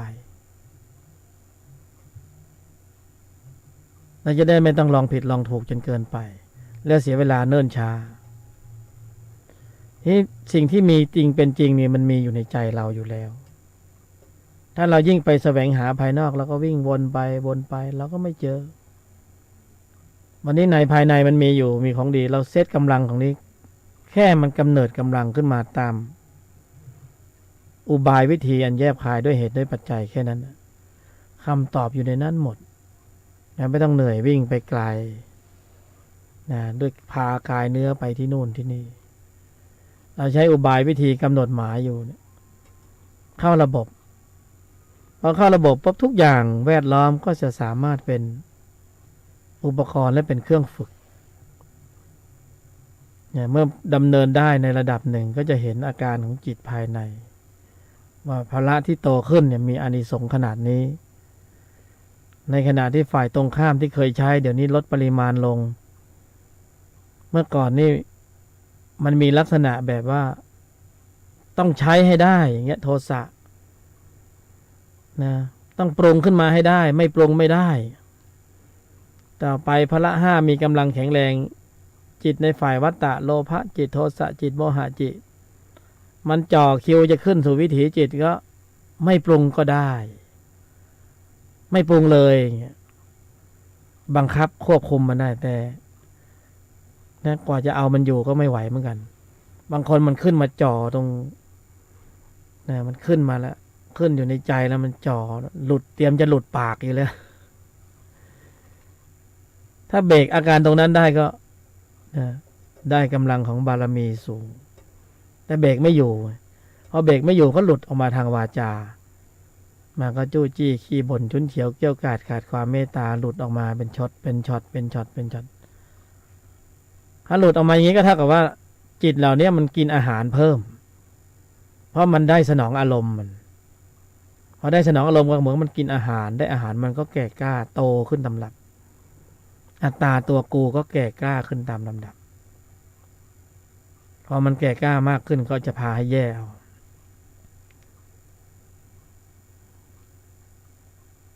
เพราะนั้นในชีวิตประจำวันเนี่ยมันจึงเป็นอะไรที่อยู่ที่เราจะฉกฉวยจังหวะในการเก็บเกี่ยวเราก็ดำเนินชีวิตตามปกติไปในชีวิตประจำวันนี่แหละทำหน้าที่การงานตามปกตินะที่เรียกว่าธุระโลกแต่ภายในมันเป็นธุระธรรมในภายในเป็นอีกระดับชั้นหนึ่งของความรู้สึกที่มีระเบียบมีระบบมีบริหารจัดการที่สมบูรณ์แบบส่งผลสู่ภายนอกที่มีระบบคิดพูดทำที่สมบูรณ์แบบถึงเราไม่มีระบบคิดพูดทำที่สมบูรณ์แบบเราก็ต้องทำการงานอยู่ดีสู้การงานนั้นเกิดจากการทำงานด้วยระบบคิดพูดทำที่สมบูรณ์แบบไม่ดีกว่าเลยถึงเราจะหงุดหงิดงุนง่านฟุ้งซ่านรำคาญใจเราก็ต้องเป็นหน้าที่ที่เราทำอยู่ภายนอกนะถ้าเราปรุงใจให้สมบูรณ์แบบเราก็ต้องทำหน้าที่อยู่ดีและเราไม่พลาดด้วยในสัมมาอาชีพก็เป็นตัวพ่อบ่มมันหลากหลายนะพ่อบ่มได้อย่างดีอาชีพที่มีแรงกดมีกดจุดกระทบสัมผัสมากๆเนี่ยมีความรับผิดชอบสูงถ้าบริหารคัดท้ายภายในให้ดีเนี่ยโอ้โหมันได้กำลังของพละเนี่ยเป็นกอบเป็นกำลุดหน้าเคลื่อนที่เร็วมากนะลุดหน้าเคลื่อนที่เร็วมากฌานปัญญาญาณโตเร็วมากสถานการณ์นะสร้างวีรบุรุษโลกสัมผัสสร้างอริยะโลกสัมผัสสร้างอริยะอย่างอาชีพที่บางอาชีพที่ต้องพบปะพูดคุยเจอผู้คนแล้วรับผิดชอบสูงอย่างพยาบาลหมอนะคือต้องยุ่งเกี่ยวผู้คนมากมายเงี้ยคือทุกสาขาอาชีพอะนายจ้างลูกจ้างเงี้ยเจ้าหน้าที่ของรัฐนะการงานที่เร่งด่วนเงี้ยสำนักงานที่ดินบ้างอะไรบ้างหลายที่หลายแห่งครูบาอาจารย์บ้างอะไรคือทุกอย่างมันสารพัดจะยกมาเนี่ยในองค์กรใหญ่ๆมันล้วนแล้วแต่ต้องบริหารภายในอย่างสมบูรณ์แบบถ้าเรามีการกำหนดหมายไว้ก่อนเนี่ยแทนที่เราจะทำงานแบบฟุ้งไปรำคาญไปให้มันจบไปวันๆเนี่ยนะหงุดหงิดไปวันๆให้มันจบไปแต่ละวันเราก็บริหารเก็บแต่ในระหว่างนี้อาการภายในมันอาจจะขึ้นเช่นอาการฟุ้งอาการรำคาญอาการหงุดหงิดมันขึ้นในขณะนั้นเราก็เข้าสูตรเลยก็คืออยู่ในกรอบโยนิโสมนสิการอยู่ตลอดเวลาคำว่ายอมหยุดเย็นเนี่ยประเด็นเนี้ยมันจะต้องรันจะต้องดำเนินอยู่ในใจตลอดเวลาโยนิโสมนสิการ4ยอเนี่ยจะต้องมีกลองไว้ในใจอยู่ตลอดเวลาแล้วก็ปะปนสัตว์อนุมัติตนคลุกคลีอยู่ในสังคมปัจจุบันข้างในเราก็ดำเนินตนในภายในใครก็ไม่รู้ว่าข้างในกำลังกำหนดเจริญอยู่ในภายในนะกำหนดเจริญอะไรก็กำหนดเจริญสูตรสำเร็จเคล็ดวิชาที่ไม่รับนะถ้ากำหนดหมายที่เราตั้งโจทย์ไว้เราก็กำหนดหมายไว้ในใจถึงโจทย์แล้วกรองอยู่ในใจตลอดเวลาเป็นธุระในภายในภายนอกก็ดำเนินตามปกติภายนอกก็ดำเนินตามปกติ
ถ้ามีประเด็นก็เชิญได้0538102232ทุกข์เป็นธรรมที่ต้องกำหนดรู้ทำความเข้าใจแล้วก็ยอมรับความเป็นจริงในสภาวะทุกข์เวลามีความทุกข์เกิดไม่ว่าทุกข์กายทุกข์ใจมาด้วยสาเหตุต่างๆนะมันหลากหลาย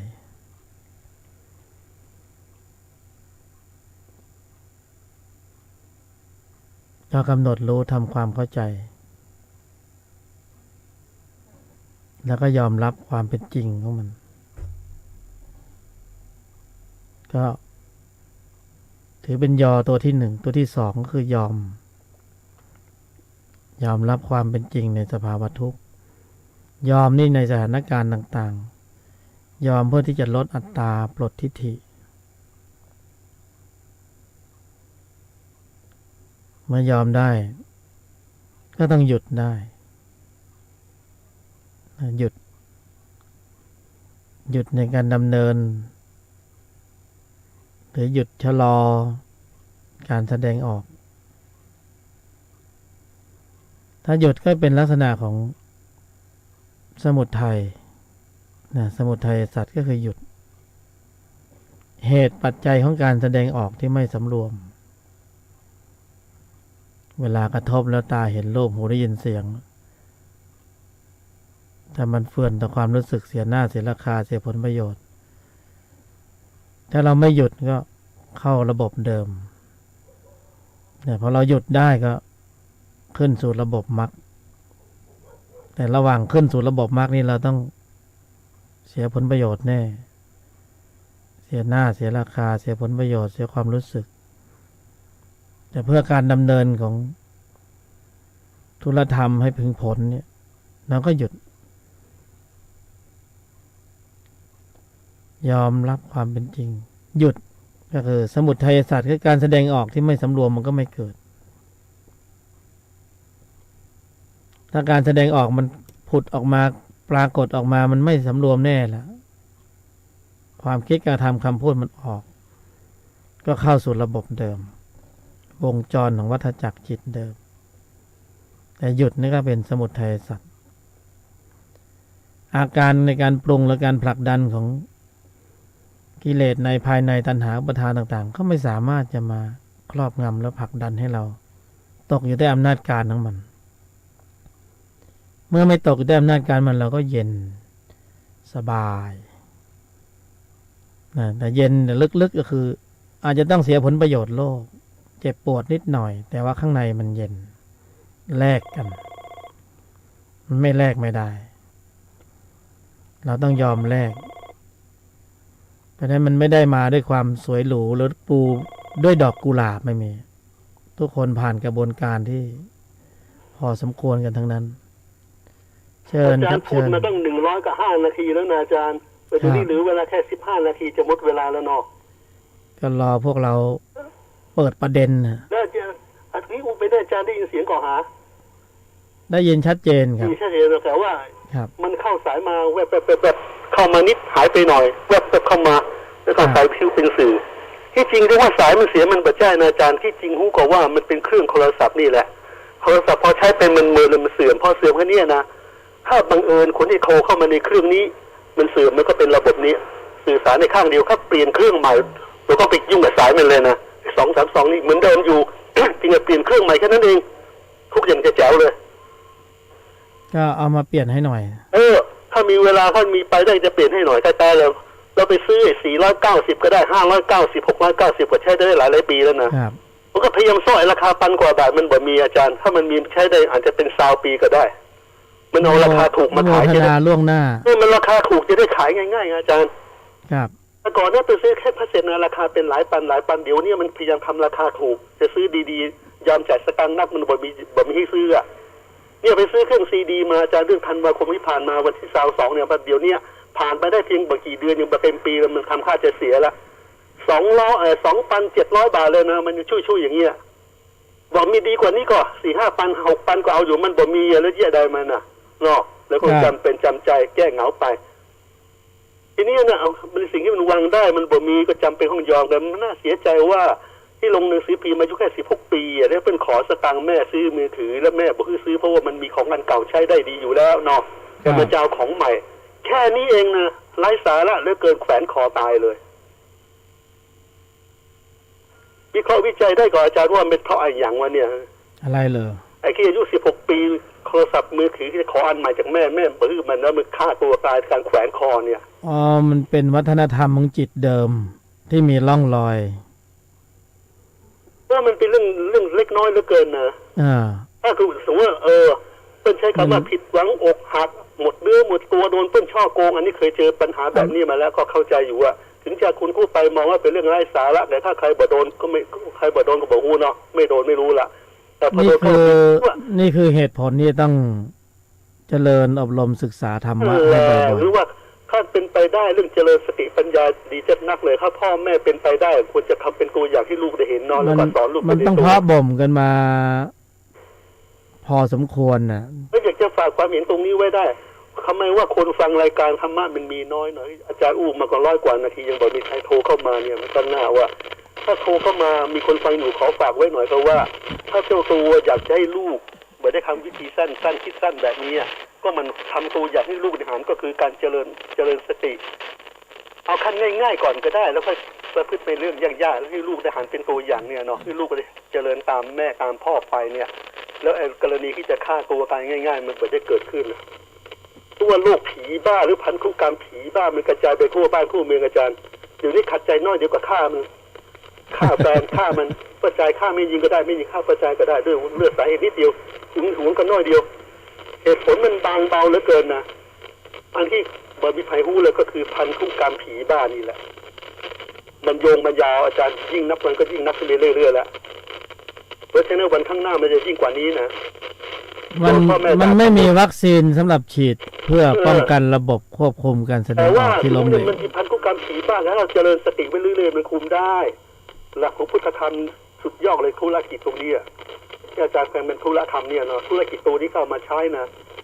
ธุรกิจคือการเจริญวิปัสสนาหรือแค่องค์ภาวนาพุทโธช่วยชีวิตได้เลยใช้ประโยชน์มาแล้วในชีวิตนี้ก็ช่วยกันคนละไม้คนละมือภาวนาพุทโธเอาชีวิตอยู่รอดได้เลยนะถ้าวันนั้นไม่ได้ภาวนาพุทโธเมื่อประมาณ35 ปีวันนี้ไม่ได้มานั่งอู้นี่แหละ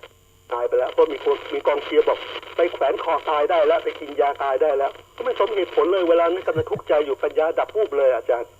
เวลาเสียใจขึ้นปัญญามันดับเลยนะถ้าปัญญามันไม่ได้เสียใจปัญญาก็ยังคงดีอยู่นอมีพละอยู่พอเสียใจขึ้นมาปัญญาดับละเหมือนคนหูหนวกไปเลยบ่ได้ยินเสียงละมันคอยมุ่งจะคือตายซะก็ดีวะตายเดี๋ยวนี้พูดล่ำอย่างคำว่าตายก็ดียังไม่ได้คิดนะแต่สมัยนั้นเอาจริงเอาจังเลยถ้าเอาองค์ภาวนาพุทโธมาช่วยไว้ไม่ได้พุทโธดึงไว้พอเดี๋ยวมันใจมันเศร้าหมองมันหลุดไปพอภาวนาพุทโธหลุดไปก็ดึงมาใหม่ใช้วิธีต่อสู้กับมันแบบนี้แหละอาจารย์แล้วก็เลยรอดตัวมาได้นะถ้าบอกเอาภาวนาพุทโธมาช่วยมาบังคับมันไว้มันบ่รอดเลยตายแน่ๆแล้วอยู่ตัวคนเดียวตายง่ายกว่านะตายง่ายเพราะบ่มีคนช่วยเหลือไม่ก็ครับเรื่องจริงก็ฝากไว้ว่าขอให้ถ้ามีบังเอิญมีคนฟังอยู่สักเล็กสักน้อยเนี่ย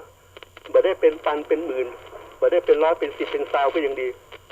พยายามช่วยหน่อยพลเมืองจะได้อยู่บริหารประเทศชาติยังยืนยันว่าพันธุกรรมผีบ้าเป็นคนดีก็ยังมีอยู่สติปัญญาเฉียบคมก็ยังมีอยู่ถ้าปล่อยให้เป็นตายไปคนฟังน่ะมีอยู่บรรยายได้สมบูรณ์มากเกินเลยไม่มีคำถามจริงๆผมก็ว่าอาจารย์เป็นลูกหัวใจฟังเนื้อก็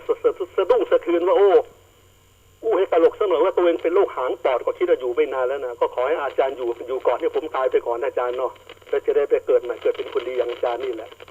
คนฟังอยู่นี่นะอย่าเพิ่งปล่อยปละละเลยช่วยอาจารย์ท่องอย่าไปคือเป็นอู้คนเดียวตลอด2 ชั่วโมง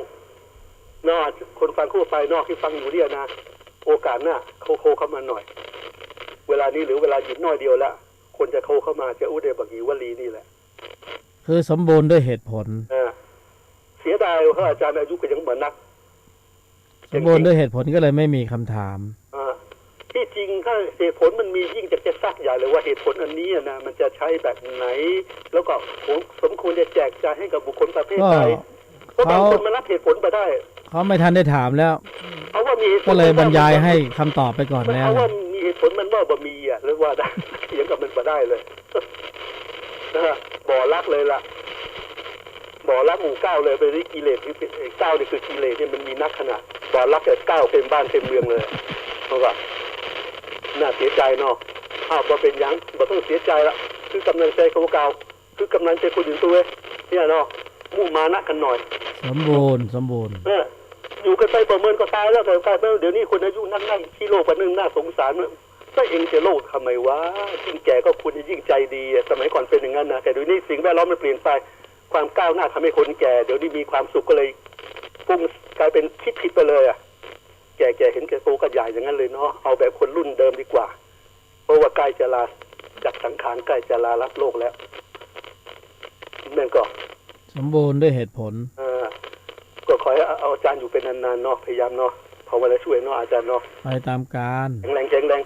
ไปซื้อกวาวเครือแดงมากินพ่องก็ได้ถ้าเชี่ยวนะ เกาหลีเดี๋ยวนี้แบบมีปัญญาไปซ่อเอากวาวเครือแดงก็แปลงใจหายแล้วเว้ยเนาะสมัยก่อนนี่เขากินเหี่ยวเสียมเกาหลีนะคนจีนชอบขนาดเลยเนาะก็มีคนมาเล่ขายเดี๋ยวนี้แบบมีแล้วเหี่ยวเสียมเกาหลีโดนพวกอาหารเสริมโจมตีจนบ่เหลือสักลายเลยจบเลยเมื่อก่อนไปซื้อเขากวางอ่อนนะอาปามีชีวิตอยู่เคยไปซื้อเขากวางอ่อนมาต้มกินคนเดียวนะเดี๋ยวนี้ไปซ่อไม่รับบะมีแล้วโดนไปเล่ขายราคาขวดละ 4,000 กว่าบาทอย่างเงี้ยเปิดโอกาสให้คุณเป็นโคนะอาจารย์เนาะหรือเวลาหน่อยเดียวแล้วขอชวนคนอื่นโคเข้ามาเน้อสวัสดีโชคดีกูโคนเน้อ